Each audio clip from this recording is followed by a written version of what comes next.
Aujourd'hui, cinquième vidéo d'une série sur la ferme atypique située dans le magnifique secteur de Gré-Vallée, dans les Laurentides. Tommy va nous faire la visite et nous expliquer ses installations pour la gestion de ses animaux au pâturage. Dindes, poules pondeuses, poulets de chair ainsi que les cochons. On fait la visite complète. Et puis on termine, dans cette vidéo-ci, avec les cochons. Fait que c'est ça ici mon setup de cochons. J'ai à peu près 125 cochons là-dedans. Moi, je trouve qu'ils sont bien partis. Ils grossissent très bien cette année, en tout cas. Là. Ça va bien. Là, je suis proche des clôtures. Fait que moi, je roule... D'habitude, je roule à un fil. Là, il faut dire qu'ils sont encore sur leur premier package. Le but ici, dans le fond aussi, avec le propriétaire de la place, c'est qu'on relève la terre. Mais on voit que c'est comme... Je sais pas si tu veux filmer, là, c'est comme... Il n'y a plus rien. Là. En plus, c'est du sable. C'est très, très pauvre. Fait que c'est sûr qu'ici, le but, c'est d'avoir quand même un assez fort impact animal puis faire de l'engrais vert au travers de ça. Évidemment, dans un monde idéal, je les aurais déjà changés peut-être une fois. Je vais le faire, mais par manque de temps, puis ça me dérange pas. Puis ils sont jeunes aussi, fait que l'impact animal, je regarde... Et surtout, c'est sur les bordures. Là. C'est toujours comme ça. Mais tu sais, un cochon qui est rendu à 200 livres, c'est pire que ça après une semaine. Là, Fait que pour l'instant, l'impact animal, pour moi, est encore très correct. Puis là, c'est ça, je vais mettre de l'engrais vert. Faut que je vienne, je vais mettre de l'engrais vert à voler, 24 heures avant de les déplacer. C'est tout le temps ça que je fais. Puis, dans le fond, c'est eux qui, en essayant d'en manger un peu, ils vont me le semer. Okay. Puis après ça, quand je vais les ramener, j'essaie de faire des rotations de 6 semaines. Puis si je les ramène, après ça, ils refouillent dans de l'avoine ou de l'orge, peu importe, puis ils mangent beaucoup la feuille, c'est sucré un peu. Puis ils me le renfouissent. Puis si j'ai pas le temps de faire une deuxième... j'ai pas le temps de faire 2 fois le tour, fait que si j'ai pas le temps de retourner sur un package, je renfouis that's it. Puis après ça, l'année prochaine, on verra, il faut que je me rassise comme faut que le propriétaire. Mais les cochons vont probablement être ici 2 ans. Puis je roule, là on voit, d'habitude ce fil blanc-là, c'est mon fil à bœuf, mais j'envoie pas, après ce que chaque année j'envoie mes bœufs dans mes pâturages un petit peu après mes cochons. Okay. Fait que je me sers de ça pour les dompter, c'est juste pour mieux le voir. Mais après ça, je roule à un fil. Puis c'est du fil, je pense que c'est Born, la compagnie, je suis pas sûr, là. Mais c'est le fil peut-être le plus économique. Puis solide aussi. Il y a du fil plus économique que ça, là, comme je pense que c'est le Turbo Wire ou Poly Wire de Gallagher. Okay. Mais honnêtement, c'est très fragile. Puis le brin conducteur, il est très petit. Ça, c'est un beau brin conducteur, là. Une belle grosseur. Il est facile à jonctionner quand il y a un bris, mettons aussi, là. Puis je roule sur le même setup qu'on a vu aux poules. Un ACO 4 joules. Je pourrais rouler avec plus petit que ça. J'ai déjà roulé avec un 0.2 joules, puis j'avais 3 ACO clôturés au complet. J'ai fait une fois, une année, j'avais essayé de faire mon périmètre au complet, puis juste rediviser. Mais à chaque fois, il fallait que je tonde tout le périmètre au complet. Puis je trouvais que c'était trop d'ouvrage. Fait que je préfère rouler pad par pad. Puis je roule avec de la clôture, de la rotte d'armature, bien ordinaire, avec des isolateurs, des plus ordinaires.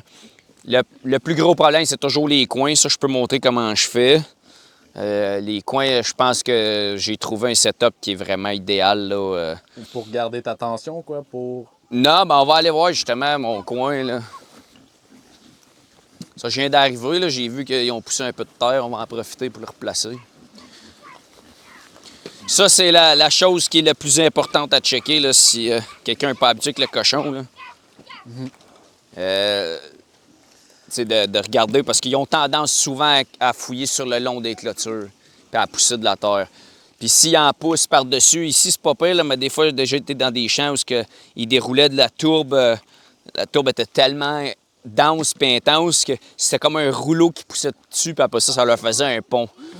Fait que ça, c'est une affaire à checker. Fait que ça donne quand même que ici, c'est mes coins de départ puis de fermeture. Ça, c'est toujours réfléchi aussi en conséquence de où est-ce que je m'en vais après. Fait que moi, après ça, je m'en vais par là. Fait que la manière que c'est fait, c'est que j'ai parti d'ici, j'ai fait tout le tour, puis je refinis ici. Mais mes enrouleurs sont là. Après ça, quand je vais m'en aller là, je vais préparer mon circuit. J'ai d'autres enrouleurs. Puis je vais juste lever. Je vais commencer à rouler, puis ils vont être déjà accélérés, une nouvelle affaire. Fait que, tu sais, d'avoir un petit peu une idée de où est-ce qu'on s'en va toujours après. Puis je roule à 2. Fait que un dans le coin là, puis un dans l'autre coin là-bas. Fait que quand je vais repartir, ben je roule toujours comme un peu comme le monde ils font avec les filets, là. Je sais pas si t'es prêt. Je pars de même, je fais un carré. Là. Ouais. Et là, je lève une clôture. Puis ça, l'autre, il va partir, il va s'en aller de même, puis l'autre va finir de même. Après ça, je vais m'en aller là-bas, fait que je vais juste lever l'autre à l'autre bout, puis je roule à deux enrouleurs de même. Fait que mes tensionneurs, c'est aussi mes fins de ligne. Il faudrait juste que je ferme. Ariel, tu peux-tu aller fermer l'électrificateur, s'il te plaît? Parce que là, je vais y toucher. J'aimerais ça bien le montrer. Ça me tente pas d'y toucher. Là, c'est la première fois que je roule dans une terre aussi sableuse. Fait que le ground, c'est un peu plus compliqué. J'ai pas des petits piquets, là. Je me suis planté un solide piquet. Puis quand c'est devenu très sec, il aurait fallu que je mette un deuxième piquet, mettons. OK. Ça choque, mais tu sais, c'est un gros électrificateur. C'est un 4 joules. Puis je trouve que ça punch. C'est juste limite pour l'instant, là. OK. Merci. Fait que mes coins, ça, là, après y avoir pensé beaucoup, je vais de même le défaire. Attends, on va le défaire, on va regarder comment que je monte ça. OK. Fait qu'ici, là, j'utilise... C'est mon père qui avait fait ça. Moi, depuis ça, je fais rien qu'un tour. Là.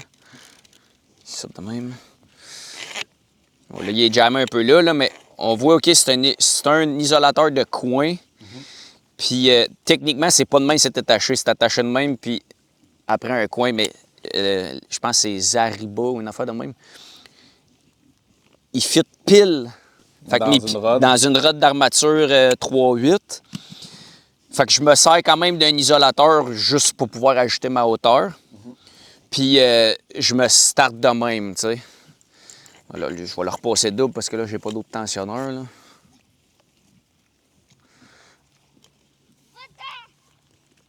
Mais sinon, d'habitude, je pars avec eux.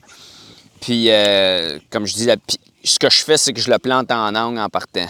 Puis là, quand j'arriverai, mettons, puis je voudrais juste faire un coin puis partir vers là, bien, je fais mon 90 de même. Comme ça, c'est facile à tensionner. Il ne frotte pas un sur l'autre. Les premières années, je faisais ça de même, tu sais, puis je faisais un tour au complet. Mais là, des fois, il ne roule pas si frit que ça, là, tu sais. Il commence à avoir de l'âge, il roule très bien. Mais j'arrive toujours à l'intérieur, je fais ça de même, puis je repars vers là-bas. Fait que ça, techniquement, ce serait un coin. Si c'est ma fin de ligne, bien, je mets mon chose, je prends des tensionneurs fendus. Il y a toutes sortes de tensionneurs, mais tous mes tensionneurs, c'est des tensionneurs fendus. C'est un peu plus... Bien, en fait, c'est quand même pas mal plus cher que les autres. Mais le but, c'est que peu importe, si je verrais une loupe là-bas dans le milieu, je peux le rajouter partout sur mes lignes.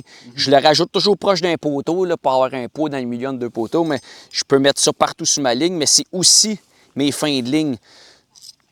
Tu sais, là, ce que je peux faire, je viens de finir ma ligne de même.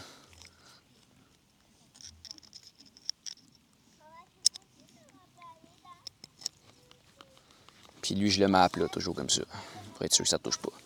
Fait que ça, pour moi, c'est une fin de ligne. C'est déjà arrivé que, mettons, on voit j'ai manqué un peu de fil, là, parce que j'ai roulé avec un petit enrouleur, quand en tout cas, il commençait, les fils étaient usés dedans. Bien, s'il m'en manque un peu, je peux juste aussi arriver avec 2 fils bout à bout, puis sans refaire de nœud, mettons, si je voudrais pas faire de nœud. Fait que les tensionneurs fendus, moi, j'en ai tout le temps une coupe, puis je tiens tout le temps ça dans les côte à côte. Des isolateurs, il faut tout le temps en avoir une coupe qu'on traîne avec nous autres. Parce que c'est une surprise. Ah, tu peux en ajouter un, mais ça, isolateur, les tensionneurs fendus de côté comme ça. Fait que tu sais, c'est vraiment, j'en ai 2 modèles, j'en ai un en plastique. Lui, je l'aime bien, là. Tu sais, il y a une poignée après, là. Mais j'en trouve plus, fait que ça fait un job en masse. Fait que c'est surtout ça que je voulais montrer. Mes poteaux de coin, j'ai planté un peu en angle. Puis je tensionne, je fais le tour, je mets mon tensionneur à la fin. Puis en général, là, j'ai quand même grand, là, j'ai quasiment une demi-hawk. Je mettrais un autre tensionneur dans le coin opposé. Okay. Toujours pour être sûr d'en avoir 2. pour là, mais aussi si à un moment donné, il y a un problème avec la clôture, ben, même après coup, je pourrais retensionner de 2 places. T'sais. Puis j'essaye d'être proche d'un coin parce que je pourrais tensionner. Là, c'est sûr, c'est ma fin de ligne. Là. Mais tu sais, si je tensionne de même, mais s'il est de l'autre bord, ben, je peux tirer d'un bord ou de l'autre. Tu sais, ma ligne, je préfère ça de même. Regarde, je pourrais en mettre un autre tensionneur ici là, pour le retendre. Mais c'est ça, c'est... Puis avec ça, j'ai pas de problème. Puis la hauteur, ben comme je disais au début, je pars avec 2, mais après ça, c'est à peu près à la hauteur de leur nez quand ils regardent en avant d'eux autres. Puis on ajuste avec le temps. Puis les isolateurs, ben les pots de même, dans le milieu, ben tu sais, je m'en sers partout ce qu'il y a une drop ou une montée. Tu sais, je peux faire assez long, mais si, mettons, je verrais ici, il y aurait un trou bien creux, ben je pourrais me mettre un poteau puis le tirer par en bas. Ouais. Puis s'il y a un petit buton, tu sais, si on veut pas perdre notre temps, en général, moi, je m'enligne puis que je commence à marcher, je le vois, ah, il y a un trou ici, j'en mets un sur le dessus du trou, dans le trou, puis sur le dessus. Tu sais, c'est de sauver des pas, mais tu sais, en général, quand tu fais ça, à la fin, tu checkes un petit coup d'œil, puis des fois, tu rajoutes 1 ou 2 poteaux, puis c'est pas mal fait, mais c'est question de sauver des pas. On essaie d'y penser pendant qu'on met nos poteaux à tous les petits trous. Puis aussi, plus ils sont jeunes, plus ils sont petits, plus faut que tu sois précis sur la hauteur, mais plus ils sont vieux, probablement, ils commencent à être domptés. Puis l'autre affaire, c'est que, tu sais, s'il a là ou là, ou là, c'est pas bien grave, tu sais. Tandis que quand il est jeune, s'il l'a là, ben c'est au-dessus de sa tête, tu sais. Fait que... Il va passer. C'est ça, il va passer. Fait qu'un cochon, ça cherche pas à sauter, ça cherche toujours en général à passer, à moins qu'il serait vraiment bas, là. Ça cherche à passer en dessous. Fait que t'es mieux de penser en dessous plus qu'au-dessus. Je sais qu'il y a beaucoup de monde qui roule à 2-3 fils, mais quand tu changes assez souvent, ce qu'en général je fais quand il commence à être assez gros, je change à toutes les semaines ou presque. Tu veux que ça soit efficace. Puis un fil, c'est assez quand ils sont bien domptés. Puis quand tu sors dehors et tu les introduis aux clôtures électriques, il y a du monde qui vont les introduire aux clôtures électriques à l'intérieur. Je l'ai fait 2 fois, mais je retourne à l'extérieur l'année prochaine. Je trouve que c'est trop de trouble à l'intérieur. Quand que j'y sors dehors, tu sors en groupe, si tu arriverais avec la remorque, tu débarques dans le milieu, ils viennent d'arriver d'une nouvelle place, ils sont déjà hyper prudents. Tu fais ça en plein jour. En général, ils vont arriver, puis là, oh, ils voient de quoi, c'est pour ça le blanc, puis ils vont se dompter tout de suite. Ça peut arriver qu'un va sortir, mais s'il sort, la première chose qu'il fait, c'est qu'il veut retourner en dedans. Fait que souvent, moi, c'est arrivé pas souvent, mais quand c'est arrivé, d'habitude, il pogne un choc, il sort, mais il revient d'abord, puis il repasse les clôtures à la course, à la grande course. Déjà arrivé qu'il a fallu essayer de le retraverser, mais en général, il veut retourner avec les autres. Fait que le domptage directement dehors, pour moi, ça va bien. Puis un fil, c'est efficace en masse, là, si on garde d'un œil. C'est sûr que si je viens à tous les jours, même 2 fois par jour, fait que, mettons, je dirais 1 fois par jour, là, je fais le tour, je m'assure qu'il n'y a pas de terre poussée là-dessus. Puis ça va super bien. Les cochons, c'est un animal très intelligent, ça l'apprend très, très vite. Puis moi, c'est clairement mon animal préféré sur toute la ferme. Là. Là, je peux parler de mon abreuvoir. Ouais. OK, c'est vraiment hyper basique. J'aime pas ça. Honnêtement, ça a fait la job pendant une couple d'années. On en a parlé, ce serait le sujet d'une autre vidéo complète. J'ai tout l'autre système. J'ai quasiment tout le stock pour le faire, sauf le temps. Mais mon problème, c'est ça. Ouais. Fait que si on peut voir, je l'avais placé là-bas. Hein? Les trous que ça fait. Les trous que ça fait. Puis la raison est simple, c'est qu'ils savent, ils le font couler, là. Mm-hmm. Ils le font tout le temps couler, puis là, il y a de la boîte, puis ils veulent se coucher en dessous. Puis là, après ça, ben, là, ils deviennent grognons quand quelqu'un d'autre veut boire. Puis, en tout cas, moi, si on voit toute la ligne ici, c'est quasiment toutes des trous, parce que je le déplace tout le temps. Puis l'autre affaire, c'est qu'il commence à creuser. Puis là, ça fait verser, quoi, 2 jours? J'ai déjà... C'est arrivé une fois qu'il est arrivé un accident, elle a versé, puis la tétine, elle a rentré dans... J'ai perdu un cochon à cause de ça, là. Okay. Fait que... Puis ça s'était fait très, très vite. Fait que, à cette heure, j'étais encore plus prudent, mettons, là. C'est comme là, il serait dû d'être changé, mais ça fait quoi, 2 jours que je l'ai tassé? Puis c'est juste sur skid. À petite échelle, là, ça va numéro 1. Tu sais, 2-3 cochons, là, même, peut-être même une dizaine, quinzaine de cochons, ça va bien, là, tu sais. Mais sur la quantité de cochons, c'était peut-être un peu trop. Fait que, tu sais, je viens ici, puis je fais rien que l'accrocher, puis je tire. C'est sur des skids. J'ai 8 tétines sur le tour. Ose à jardin, c'est des choses d'une demi, ça va numéro 1. Puis, c'est ça. Je veux vraiment changer mon... Par exemple, je veux changer de système surtout pour ça. Puis avoir une plus grosse réserve. Tu sais, j'ai commencé avec 15 cochons. Là, Ouais, c'est ça. 15 cochons, c'était parfait. Là, mais là, je remplis 2 fois par jour, mettons. Là. Fait que j'aimerais ça avoir une plus grosse réserve. Là. Puis ici, quand je remplis, je suis ma chose ici, la clôture. Ma distance, je la connais, est assez correcte. Il y a une chose que j'ai pas montrée tantôt. Je sais pas si tu veux venir voir ce bas-site. Je fais ça de même.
Ils adorent ça. Les cochons adorent quand je les arrose. Pour vrai, là, ils vont aller vraiment... Là, on va tous les voir se coucher dans la boue. Ils aiment tellement ça, là. C'est la vie pour eux.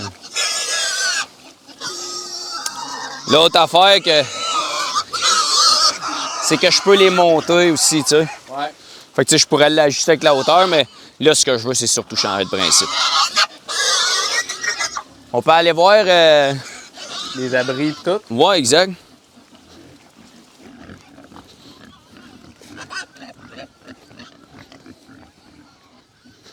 Fait que dans le fond, mes abris, c'est hyper simple.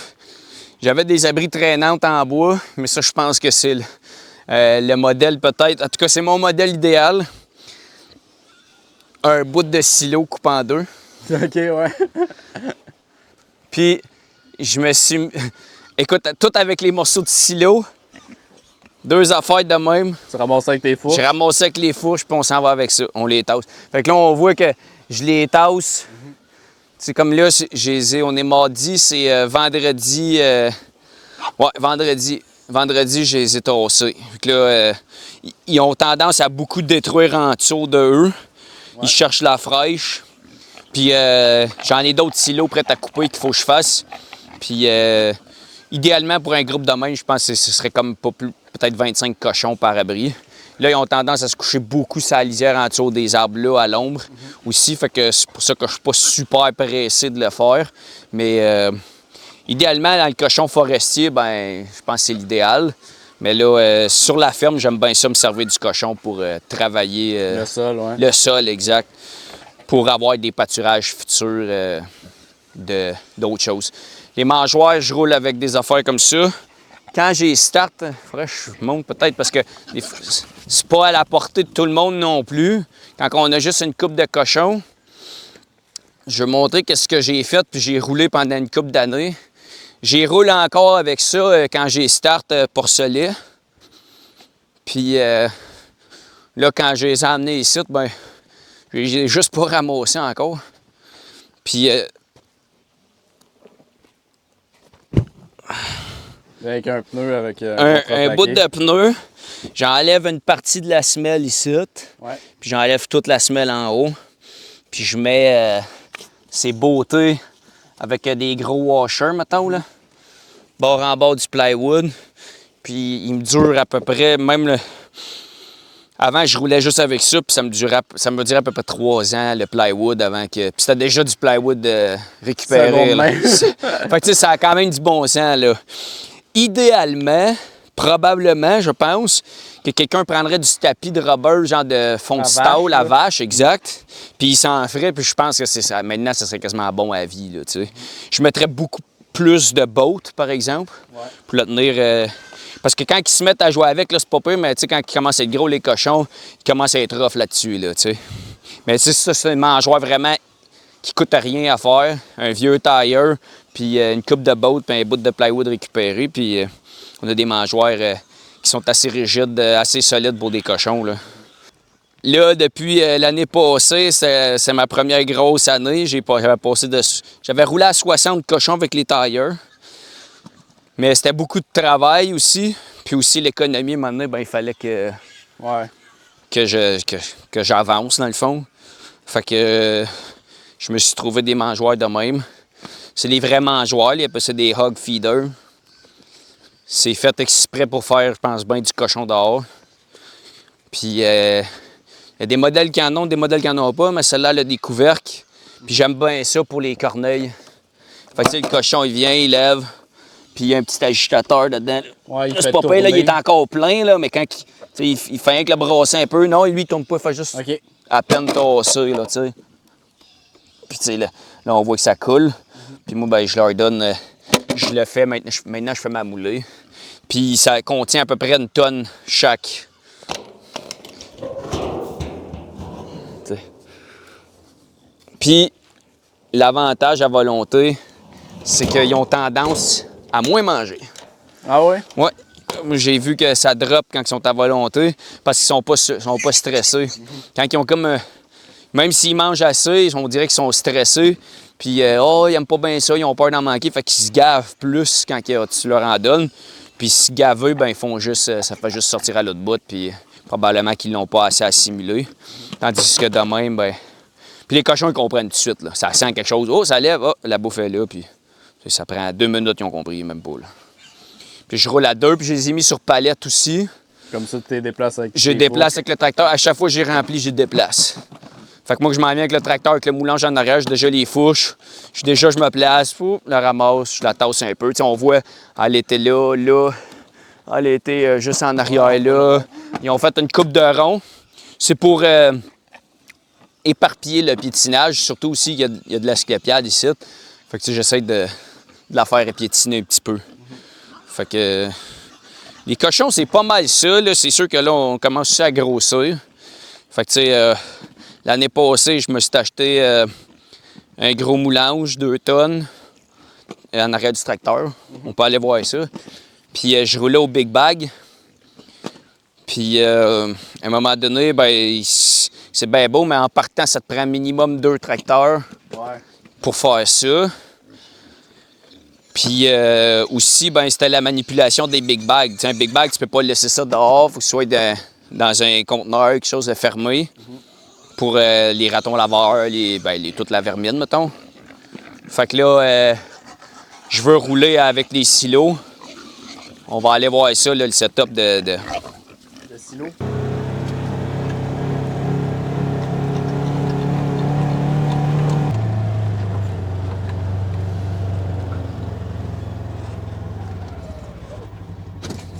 Fait qu'ici, dans le fond, ça va être mon secteur à grains. J'ai choisi un coin, dans le fond, pour que ce soit le moins d'injambe, mais le plus efficace aussi. Mm-hmm.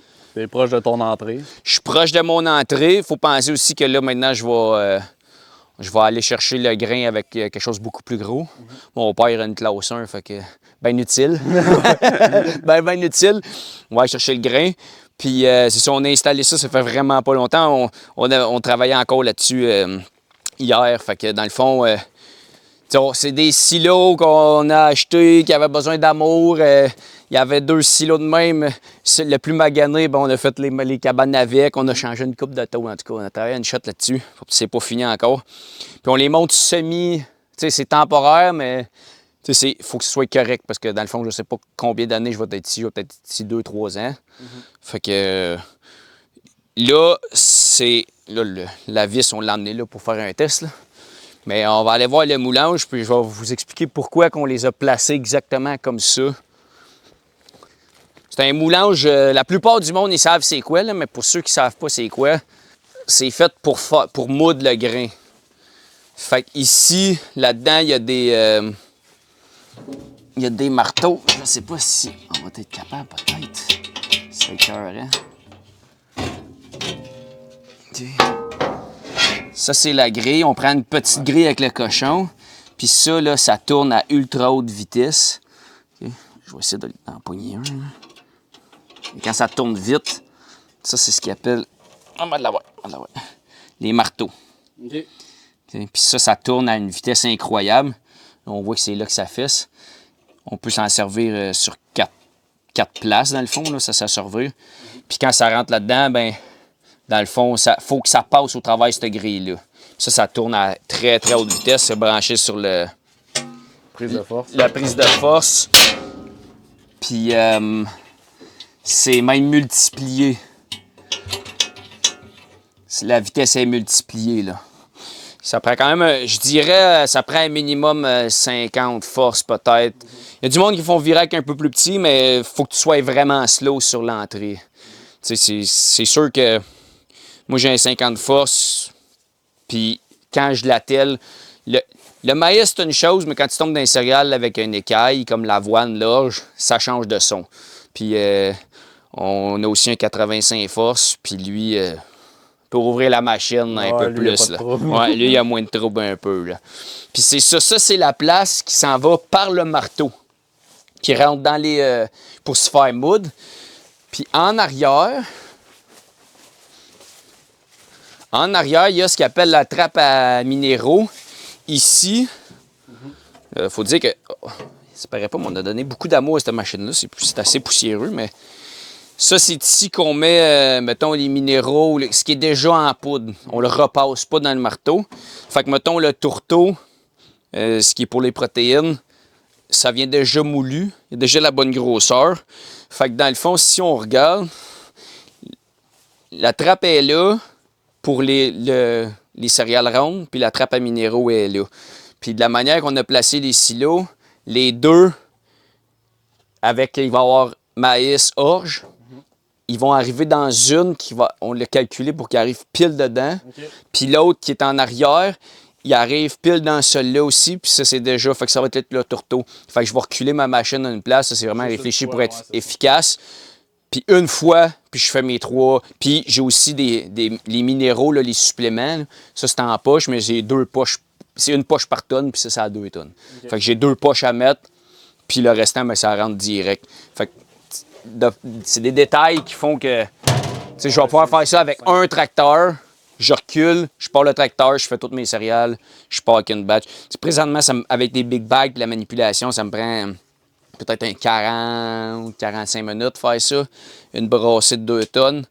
Puis ça, c'est sans compter que je suis allé chercher les big bags, etc. Tandis que là, ça va probablement... Moi, je pense que si c'est juste du moulage puis le mélangeage aussi, ça va peut-être prendre, je sais pas, 15-20 minutes. Okay. Puis ça va vraiment réduire mon temps. Puis aussi, ça réduit le fioul, etc. Là. Puis ça, il y a une trappe. C'est la vis pour le vider. Fait qu'on voit ici, là-dedans, il y a une autre vis qui fait juste repitcher par en haut aussi. Là. Fait que ça le remélange. En anglais, c'est un grinder mixer. Okay. Fait qu'il mélange puis il moue. Puis ici, là, on peut voir, c'est la trappe d'expulsion. Ouais. Et ça, en dedans, ça tourne tout le temps. Brrr. Puis là, ça fait sortir, puis il y a une vraie ici. Puis après ça, c'est ça. Faut ajuster. C'est ajustable. Ouais, tu peux le déplacer comme Tu peux te déplacer, fait qu'on s'en va à côté, puis on fait rien que déposer. On remplit les mâchoires avec ça. Puis il y a un petit bras pour embrayer, débrayer ça. Puis il y a aussi une manière de débrayer les marteaux.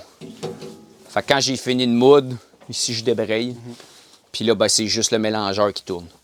Puis ça, c'est une machine. Je dirais que cette machine-là, c'est payé très très vite, mettons. Faire sa propre moulée, si tu as un bon prix pour le grain, je dirais on sauve, même en comptant le fioul, là, on sauve au moins 30-35 %. OK.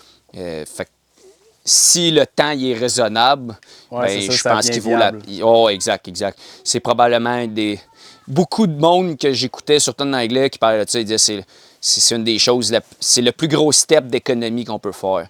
Puis moi, ça m'a... À un moment donné aussi, on augmente nos prix. Tout le monde start un peu bas, puis augmente ses prix parce qu'il se rend compte que tout coûte cher. Mais ça me permet de ne pas faire d'augmentation, de me stabiliser, exact. Fait que là, pendant 2-3 ans, ton prix est stable ou très, très léger d'augmentation. Ben le monde aime ça, tu sais. Puis ça fidélise le monde. Fait que on a quand même un cochon de grande qualité, puis qu'on reste avec un prix égal. Je pense qu'en business, tout le monde cherche ça un peu. Fait que c'est ça. Ça, c'est probablement la pièce d'équipement pour le cochon, pour moi, qui m'a fait sauver le plus d'argent. Fait que c'est pas mal ça. C'est une machine, par exemple, qu'il faut qu'il reste à l'abri. Ouais, tout le temps. Parce que, tu sais, de la poudre de même, s'il pleut là-dessus, là, tu sais... Ouais, ça va venir en pain, puis ça va... Puis ça serait juste du pain, mais je veux dire, 2-3 jours mouillé, ça vient moisi, là, tu sais, c'est dégueulasse, là. Fait que, tu veux... Ça, c'est vraiment... On voit. C'est bien moulu, là. Puis même encore, je pensais changer peut-être éventuellement ma grille pour peut-être un 64 plus petit encore. OK. Pour être le maïs, puis là, j'ai un petit peu plus petit. Même si c'est encore dans le... C'est quand même très bien, là. Mais je le vois encore dans Leurs excréments. les excréments exacts. Que je vois que c'est... des fois, je vois un petit peu les grains de maïs. Mais il ne faut pas que ce soit trop petit non plus, parce qu'ils sont portés à faire des ulcères. Ça, c'est le nutritionniste qui m'a parlé de ça. Il m'a dit qu'il ne faut pas que ce soit trop fin. OK. Fait que c'est de trouver un juste équilibre. milieu, ouais, Ouais, c'est ça. exact. Mais c'est quand même beau, puis ça a super bien grossi l'année passée, puis je trouve qu'ils grossissent très bien cette année aussi. Fait que c'est quand même pas si pire, mais si je pourrais réduire un petit peu la perte, évidemment, éventuellement, ça serait quelque chose d'agréable. Fait que c'est pas mal ça, dans le fond, là, le setup des cochons.